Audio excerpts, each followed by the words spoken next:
Assalamu alaikum warahmatullahi wabarakatuh. Alhamdulillahi rabbil alamin wassalatu wassalamu ala rasulillahi sallallahu alaihi wasallam, amma ba'd. Naam, ndugu yangu msikilizaji, leo tujifunze madhara atakayoyapata mtu mwenye kufanya dhambi ya kuteta.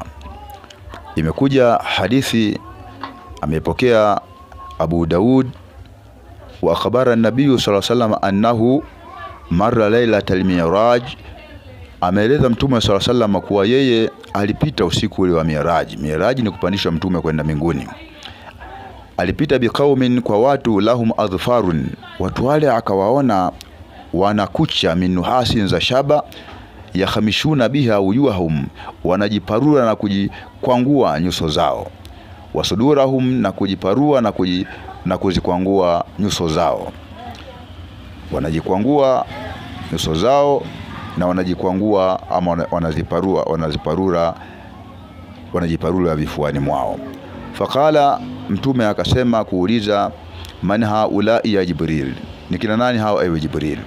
Kala, akajibu Jibril, haulai alladhina yakuluna luhuma nasi, hawa ndio wale ambao wanakula nyama za watu. Maana yake watetaji hawa wanawazungumza watu wakiwa hawapo watu hao mahala hapo, na katika mambo ambao watu hao wanayachukia hawapendi yasemwe. Wayaqauna fi aradhihim, na wanao vunja heshima za watu. Kwa hivyo adhabu ya mtetaji, atakuja kukutana na shida hii ya kuwa atakuwa na makucha marefu ya shaba, na ataanza kujikwangua na kujiparula yeye mwenyewe usoni mwake na katika kifua chake. Allah atuepushe na dhambi hii ya kuteta. Hivyo na kuhusia ndugu yangu Muislamu kujiepusha na dhambi hii. Kama huna cha kusema, ni bora unyamaze kulikoni kwenda kuharibu heshima za watu na kutangaza maovu ama mabaya ya watu bila ya sababu yote ya msingi, kwani hilo halina faida kwako bali na hasara.